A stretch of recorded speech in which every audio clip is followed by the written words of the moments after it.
Vector के पिछले video में हम क्वेश्चन नंबर 2 तक बताए थे 10.3 का, और तीसरा क्वेश्चन बताते हैं जो कि प्रक्षेप निकालना है। सदिश आई कैप प्लस जे कैप पर सदिश आई कैप माइनस जे कैप का प्रक्षेप ज्ञात करना है। जिसका निकालना है उसको हम लोग वेक्टर ए मानते हैं। माना कि आप यहाँ पे लेट लिख सकते हैं, माना कि vector A equal to I cap minus J cap, और जिस पर निकालना है उसको हम लोग बी मानते हैं, आई कैप प्लस जे कैप। हम लोग जानते हैं कि वेक्टर ए का वेक्टर बी पर जो प्रक्षेप का फॉर्मूला है वो है vector A dot vector B cap. तो I cap minus J cap, और कैप का निकालने के लिए आप कहानी जानते ही हैं, ये हो जाएगा वेक्टर बी बटा मोड ऑफ वेक्टर बी। तो I cap minus J cap dot, यहाँ पे मोड निकाल ही देते हैं इसका, √1 square plus 1 square is equal to 2। तो वेक्टर बी हो गया आपका I cap plus J cap बटा इसका हो जाएगा √2। आई कैप से आई कैप में गुना करेंगे तो 1 minus I cap dot I cap is equal to 1 और minus J cap dot J cap is equal to 1, तो 0 हो जाएगा दोस्तों आंसर। तो इसका प्रक्षेप 0 है। अब इसके बाद क्वेश्चन नंबर 4 भी प्रक्षेप निकालने के लिए कहता है। क्वेश्चन नंबर 5 वो कहता है कि मात्रक सदिश दिखाइए, तो आप परिमाण निकाल कर दिखा सकते हैं मात्रक सदिश है कि नहीं। इसमें फिर क्वेश्चन नंबर है 11, बाकी क्वेश्चन आप खुद से बना सकते हैं। तो क्वेश्चन नंबर 11 देखते हैं, 11 नहीं सॉरी 13। इसके बाद इंपॉर्टेंट क्वेश्चन नंबर 13 है। क्वेश्चन नंबर 13 में कहता है कि यदि vector A vector B C मात्रक सदिश इस प्रकार है कि vector A plus B plus C is equal to 0 सदिश, और वेक्टर ए, तो प्रूफ करना है vector A dot B plus B dot C plus C dot A is equal to C dot A का मान ज्ञात करना, मान ज्ञात करना है। तो हम लोग जो दे ले उसको लिख लेते हैं।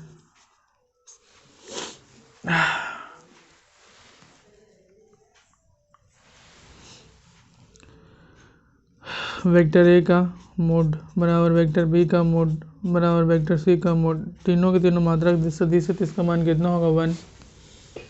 और आपको दे ले कि vector A now vector A plus B plus C is equal to 0 सदिश। इसको हम इस तरह से करते हैं, vector A plus vector B बराबर माइनस वेक्टर सी। अब दोनों और हम लोग गुना कर देते हैं वेक्टर ए से। तो vector A dot vector A plus vector B is equal to minus vector C. तो vector A dot vector A plus vector A, अरे यार यहाँ नहीं लिखे, vector A dot minus vector C, vector A dot vector B आई है minus vector A dot vector C, या vector C dot vector A भी लिख सकते हैं, जो भी आपकी इच्छा है। माइनस वेक्टर सी डॉट ए ही लिख देते हैं, मतलब बहुत लोग गड़बड़ा जाएंगे।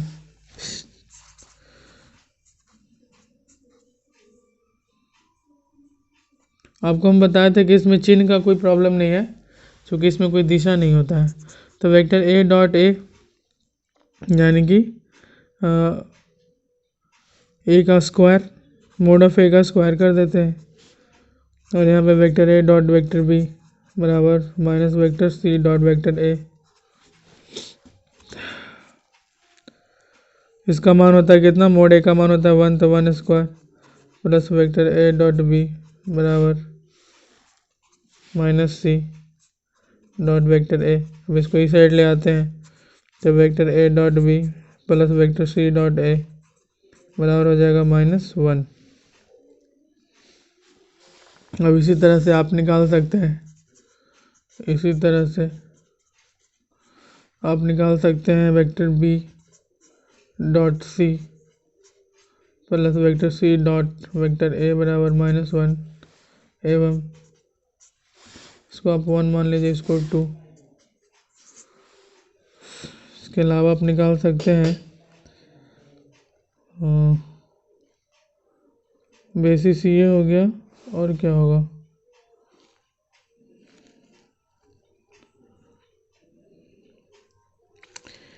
और A B B C E B C, A B B C C A, और क्या होगा यार,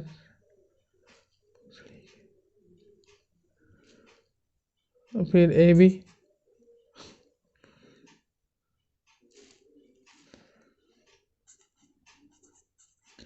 प्लस बी सी बराबर -1। समीकरण 3, तीनों को जोड़ दीजिए।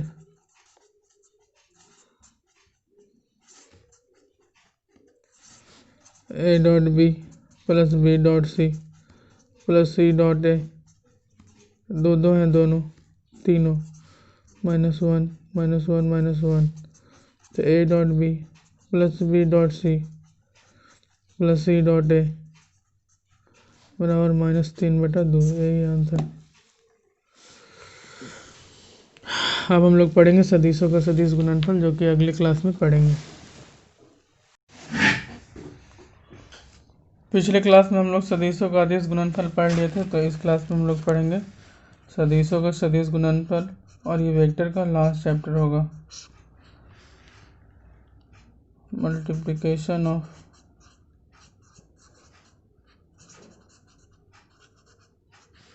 वेक्टर विद द वेक्टर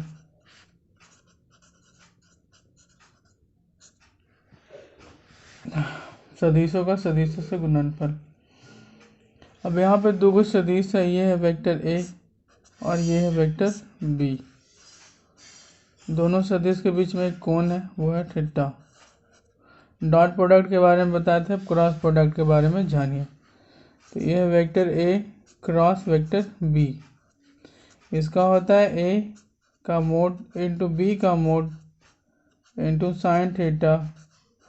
और ये चूंकि सदिशों का सदिश गुणनफल है, तो सदिशों का सदिश गुणनफल करने से जो आपको प्राप्त होता है परिणाम, वो भी एक सदिश होता है। और इसकी जो दिशा होती है वो राइट हैंड थंब रूल से दी जाती है।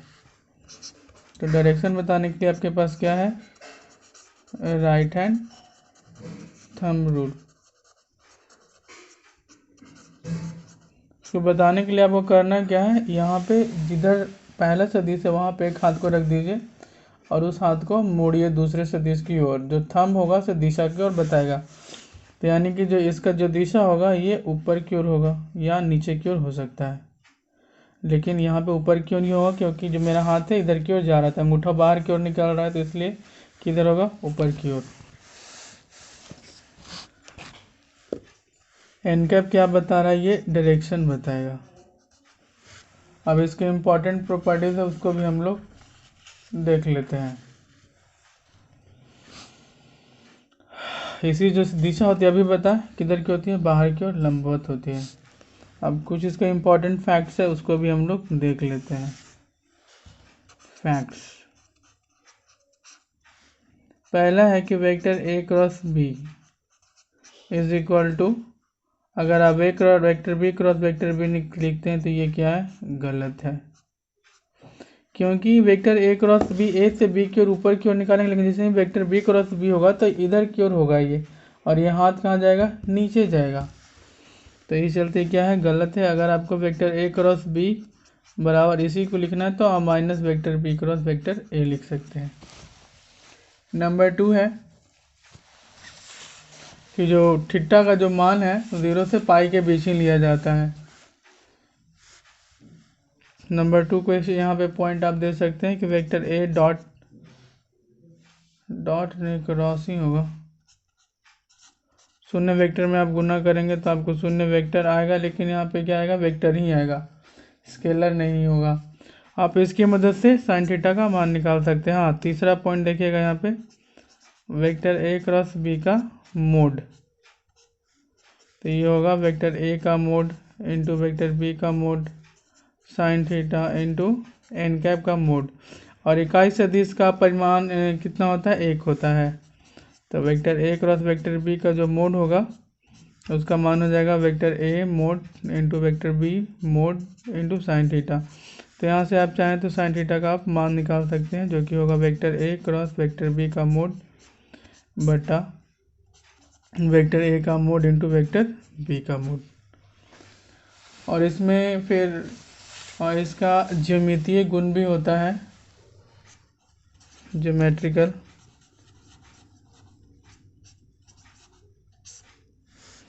यहाँ पे अगर त्रिभुज का 2 भुजा है वेक्टर ए और वेक्टर बी, जैसे यहाँ पे ये हो गया वेक्टर ए और यहाँ पे वेक्टर बी है, कोई एक तीसरी मिला रहा है इसको, तो इसका जो क्षेत्रफल निकलता है वो होता है एरिया, वो होता है 1/2 into mod of vector A cross vector B से। और यही समांतर चतुर्भुज का हम लोग अगर निकालते हैं तो वो सिर्फ पूरा हो जाता है। ये त्रिभुज के लिए है, त्रिभुज के लिए अगर हम समांतर चतुर्भुज की बात करें तो समांतर चतुर्भुज जैसा कि हम लोग जानते हैं, एक और त्रिभुज यहाँ पे लगा देंगे तो क्या हो जाएगा, समांतर चतुर्भुज हो जाएगा इस तरह से। तो इसका क्षेत्रफल तो आधा चूंकि 2 हो गया, तो आप सिर्फ इसका क्रॉस प्रोडक्ट का मोड कर दो तो इसका क्षेत्रफल हो जाएगा। अब यहाँ पे जो लोग फंसते हैं ज़्यादा, वो फंसते हैं इकाई सदिश का सदिश गुणन में, और यही परीक्षा में पूछता है ऑब्जेक्टिव में। तो यहाँ पे इकाई सदिशों का सदिश गुणन,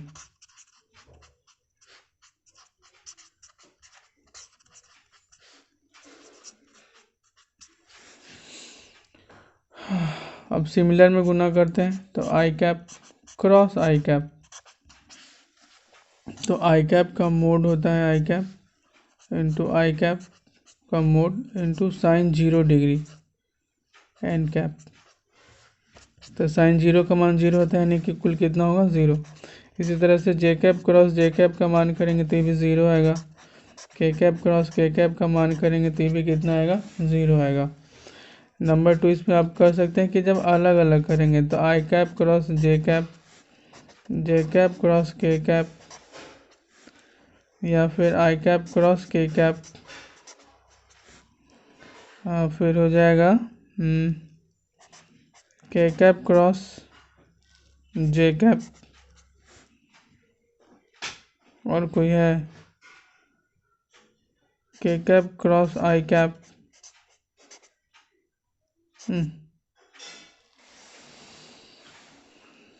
इसका एक नियम है, यहाँ पे देख लीजिए, इसको ट्रायंगल लॉ बोलते हैं। आई कैप जे कैप और के कैप, तो यहाँ पे आई कैप जे कैप के कैप, और एक यहाँ पे होना चाहिए था के कैप क्रॉस आई कैप, 3 पहले होना चाहिए। तो यहाँ देखिए आई कैप दिखाई दे रहा है कि नहीं, शायद ज़्यादा नीचे हो गया, ये इसको ऊपर कर देते हैं।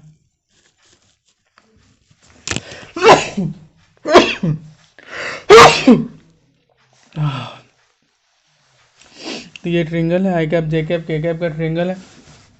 तो I cap cross J cap करेंगे तो उस दिशा में अगर आएगा तो यहाँ पे क्या हो जाएगा, के कैप। जे कैप क्रॉस के कैप करेंगे तो इसके बाद क्या आ जाएगा, आई कैप। और यहाँ पे देखिए के कैप क्रॉस आई कैप करेंगे तो क्या आएगा, जे कैप। ये समान दिशा में चलते पॉजिटिव आया, लेकिन आप इसका उल्टा चलिए तो आई कैप क्रॉस के कैप उल्टा है तो यहाँ पे माइनस, के कैप क्रॉस जे कैप, के कैप क्रॉस जे कैप तो माइनस आई कैप। यानी कि अगर इसका उल्टा चलता है तो उल्टा ही, अगर परीक्षा में आप गड़बड़ाइएगा, याद नहीं रहेगा, तो ये ट्रायंगल बना लीजिएगा और आपका सारा प्रॉब्लम दूर हो जाएगा। फिर यहाँ पे है क्या, फिर जे कैप क्रॉस आई कैप, तो यहाँ पे क्या हो जाएगा, माइनस के कैप। यहाँ पे था सदिश गुणन था, और अभी इस तरह से किस तरह से गुना होता है 2 सदिशों का, उसको हम लोग निकालेंगे।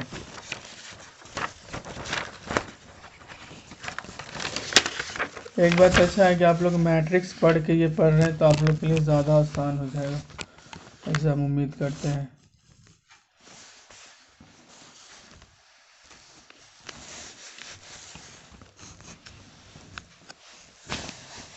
अब वेक्टर ए बराबर दिले हैं A1 i cap plus A2 j cap plus A3 k cap. Vector B बराबर है B1 i cap plus B2 j cap plus B3 k cap. अब यहाँ पे निकालना है हमको vector A cross vector B. तो यहाँ पे सिंपल आपको कर देना है आई कैप जे कैप और के कैप, और जो दोनों का है उसको यहाँ पे लिख देना है A1 A2 A3, और जो आप डिटरमिनेंट में पढ़ के आए हैं वही चीज़ कर देना है, यानी कि I1 इंटू A2 B3 इसके सामने वाला गोल जो आपको हम डिटरमिनेंट में बनाए थे A2 B3 minus B2 A3 फिर माइनस जे कैप वाला को गोल कर दीजिएगा तो हो जाएगा A1 B3 minus B1 A3 plus के कैप वाला को गोल कर दीजिए तो हो जाएगा A1 B2 minus B1 A2।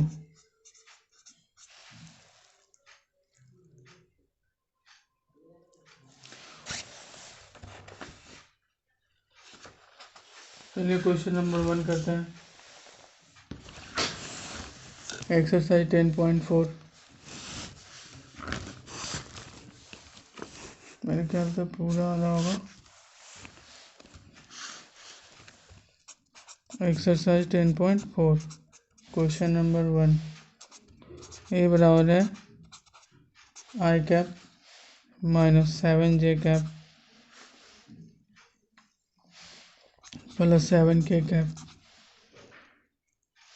और वेक्टर बी बराबर है 3 आई कैप माइनस 2 जे कैप प्लस 2 के कैप। तो वेक्टर ए क्रॉस बी का मोड कहता है तो हम लोग क्या निकालेंगे, पहले वेक्टर ए क्रॉस बी। तो पहले ही बोलेंगे कि आई कैप जे कैप और के कैप यहाँ पर लिख दीजिए। आई कैप में कितना से गुना है तो 1 से, यहाँ पे -7 से और इसमें +7 से। इसमें आई कैप में 3 से गुना है, जे कैप में -2 से गुना है और इसमें भी 2 से गुना है। तो उसी तरह से जैसे आपको उसमें बताएं आई कैप इसमें इससे गुना कर लीजिए। उससे अच्छा होगा कि आप मंझली कोष्ठ डाल दीजिए यहाँ पे, तो गुना कर लेंगे 1 गुना 2 का, कि यहाँ पे माइनस भी हो सकता है, सॉरी -7 गुना 2 A2 है ना, -2 गुना 7 माइनस जे कैप। अब 1 में 2 से आप गुना कर दीजिए, -3 गुने 7 प्लस के कैप, इसके सामने वाले गोल कर देंगे तो 1 गुना -2 1 गुना -2, और यहाँ पे हो जाएगा 7 गुना -7 गुना 3। तो यहाँ पे आई कैप हो जाएगा -14 और माइनस +14 माइनस जे कैप 2 -21। तो यहाँ पे प्लस के कैप हो जाएगा -2 और -21। तो ये हो जाएगा 0 आई कैप, 2 में से 19 जाएगा तो -19, तो +19 जे कैप और -23 के कैप। अब क्वेश्चन में हमको इसका मोड पूछता है तो हम लोग मोड निकाल सकते हैं। वेक्टर ए क्रॉस बी का मोड, पहले यहाँ पे वेक्टर ए क्रॉस बी का मान लिख देते हैं, वो है 19 जे कैप -23 के कैप। तो ये हो जाएगा √19 का स्क्वायर प्लस -23 का स्क्वायर। यहाँ पे जो आएगा वही आंसर होगा। गुना कर देते हैं, 19 का हो जाएगा आपको 371 और 23 का हो जाएगा 23 दिया 69 के 9 हाथ में 6 23 40 6 52 529। जोड़ लीजिए 9 1 10 के 0 7 2 9 1 10 के 0 900 यानी कि 30। तो 30 आपका है आंसर। अभी हम लोग आंसर जांचे तो पाए कि आंसर इसका आता है 19√2। तो हम लोग का क्या हुआ, गलत हुआ। तो फिर से जांच करते हैं। तो जांच करने पे पाए यहाँ पे कि यहाँ पे 3 गुना -7 करना था। तो -7 गुना 3 के, लेकिन इसके आगे माइनस नहीं लिखे थे। तो माइनस माइनस क्या हो गया, +21 हो गया। यहाँ पे 21 में से 2 जाएगा तो 19 के। तो यहाँ पे हमको जो ये होगा तो ये पॉजिटिव आएगा और यहाँ पे ये भी पॉजिटिव आएगा। तो 19 जे कैप प्लस 19 के कैप। तो यहाँ पे जो मोड निकलेगा वो यहाँ निकाल देते हैं, vector A cross vector B का मोड। तो ये हो जाएगा √19² प्लस 19²। यहाँ पे देखेंगे तो आपके पास हो गया 2 × 19²। ज़्यादा उचित तरीका है मोड में, सॉरी कोष्ट में लिखने के लिए। तो 19 को आप बाहर निकाल दें, यहाँ पे 19√2, यही है आपका आंसर। अब इसके बाद का क्वेश्चन आप बना सकते हैं, दूसरा भी बना सकते हैं। लंब दिशा में मात्रक सदिश ज्ञात कीजिए। तो पहले आपको वेक्टर a + b निकालना होगा। तरीका उसका हम बता देते हैं कैसे उसको बनाना है। नंबर 2,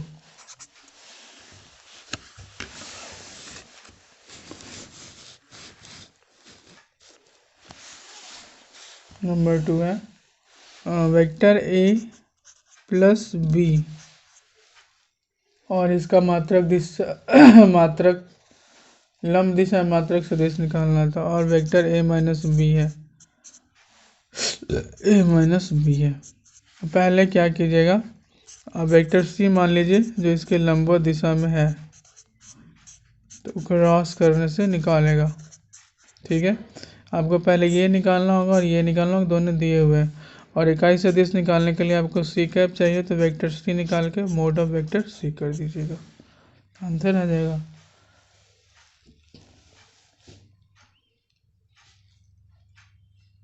तो क्वेश्चन नंबर आप 3 भी बना सकते हैं। एल कहता है कि यदि एक मात्रक सदिश वेक्टर है आई कैप के साथ π/3, जे कैप के साथ π/4 और के कैप के साथ न्यूनतम कोण थीटा बनाता है, तो थीटा का मान ज्ञात कीजिए। ध्यान दीजिएगा। तो आई कैप के साथ क्वेश्चन बनाता है वो है π/3, यानी कि अल्फा कोण। आप लोग पिछले क्लास में आपको हम बताए होंगे अल्फा, बीटा और गामा। यहाँ पे देखिए, यहाँ पे कोई सदिश है, ये है x y z। यहाँ पे एक सदिश है, वो है वेक्टर a, वो इसके साथ अल्फा कोण बनाएगा, इसके साथ बीटा बनाता है और इसके साथ गामा बनाता है। तो वहाँ पे दिले है कि आई कैप के साथ π/3, तो अल्फा का मान हो गया π/3, और जे कैप के साथ π/4 यानी कि बीटा का मान हो गया π/4, और के कैप के साथ बनाता है ये न्यून कोण बनाता है, यानी कि गामा बराबर थीटा है। तो थीटा का मान ज्ञात कीजिए। हम लोग जानते हैं, वी नो दैट, कि जो दिक कोसाइन होता है, यानी cos² alpha plus cos² beta plus cos² gamma, l² + m² + n² का मान कितना होता है, 1। ये भी आप याद रखिएगा, एग्जाम में अक्सर पूछा जाता है।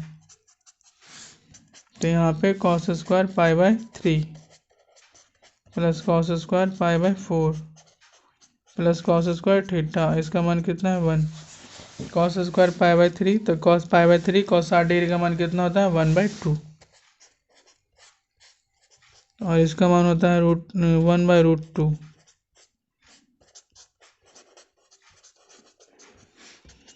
तो ये हो गया 1/4 और ये हो गया 1/2। cos² theta is equal to कितना, 1। तब यहाँ पे देखिएगा cos² थीटा हम लोग निकालते हैं, तो ये बराबर हो जाता है 1 - 1/4 + 1/2। या डायरेक्टली आप लिख सकते हैं 1 - 1/4 - 1/2। तो एलसीएम कितना हो जाएगा, 4 एलसीएम हो जाएगा। तो 4 - 2, 4 - 1 - 2, यानी कि हो जाएगा 1/4। तो cos² थीटा बराबर हो जाएगा 1/4। तो थीटा cos थीटा बराबर हो जाएगा ±1/2।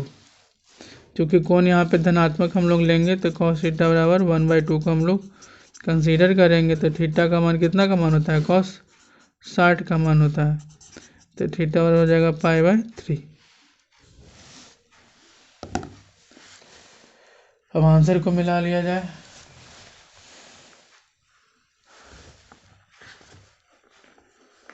टेन पॉइंट 4 आएगा कि नहीं आएगा। तीसरा दिल है p/3 या π/3, यहाँ पे हो जाएगा। और इसकी मदद से आप निकाल सकते हैं इसका वेक्टर ए का क्या निकाल सकते हैं, घटक। तो वेक्टर ए बराबर हो जाएगा cos alpha i cap plus cos beta j cap plus cos gamma k cap. तो cos अल्फा का मान कितना था, cos π/3 cos π/4, यहाँ पे cos π/3 k कैप। क्योंकि यहाँ पे एल एम एन को आप लिख सकते हैं, इस चलते ये चीज़ हम लोग कर सकते हैं। तो ये हो जाएगा कितना 1/2 आई कैप, ये हो जाएगा 1/√2 जे कैप, और यहाँ पे भी हो जाएगा 1/2 के कैप। तो वेक्टर ए के जो घटक हो जाएंगे 1/2 1/√2 और 1/2। तो यही है इसका आंसर। इसमें और कोई क्वेश्चन पूछना होगा, अब आंसर मिला रहे हैं हम पहले, तो पता नहीं सही है कि गलत, सही होना चाहिए। तो आज की कहानी यहीं तक। और भी इसमें से अगर आपको कोई क्वेश्चन पूछना है तो क्वेश्चन आप पूछ सकते हैं, ठीक है।